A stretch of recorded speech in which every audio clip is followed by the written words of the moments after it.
I'm feeling so excited. I'm so happy for today's results. ৩১ বছর বয়সী খেলোয়াড় Sebastian সাওয়ে এই মুহূর্তে বিশ্ব ক্রীড়াঙ্গনের সবচেয়ে আলোচিত নাম। লন্ডনের ম্যারাথনে ইতিহাস গড়েছেন এই কেনিয়ান দৌড়বিদ। মাত্র ১ ঘন্টা ৫৯ মিনিট ৩০ সেকেন্ডে ফিনিশিং লাইন ছুঁয়ে প্রথম মানুষ হিসেবে ২ ঘন্টার নিচে ম্যারাথন শেষ করলেন তিনি। ইংল্যান্ডের রাজধানীতে এই বিশ্ব রেকর্ডের সাক্ষী হয়েছেন ৮ লাখের মতো দর্শক। এই সাফল্যের পেছনে আছে তার কঠোর পরিশ্রম আর পরিকল্পনা। গত ৬ সপ্তাহে গড়ে ২০০ কিলোমিটার দৌড়েছেন। ১ সপ্তাহের বেশি সময় তার দৌড় ছিল ২৪১ কিলোমিটারে।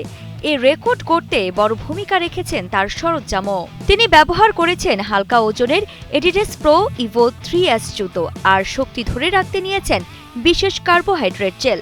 সকালে নাশতায় ছিল সাদামাটা খাবার, রুটি আর মধু।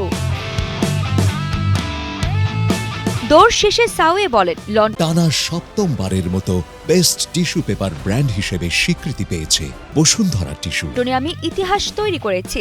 আমি প্রমাণ করেছি যে কোনো কিছুই অসম্ভব নয়। এটা এমন একটা ব্যাপার যা চিরকাল আমার হৃদয়ে থেকে যাবে। গতি অনেক থাকা সত্ত্বেও আমি নিজেকে এগিয়ে নেওয়ার সাহস করেছি। আমি একটুও বিচলিত হইনি, কারণ এটার জন্য প্রস্তুত ছিলাম। দর্শকরা আমাকে অনেক সাহায্য করেছে, কারণ তারা উল্লাস করছিল এবং আমার নাম ধরে ডাকছিল।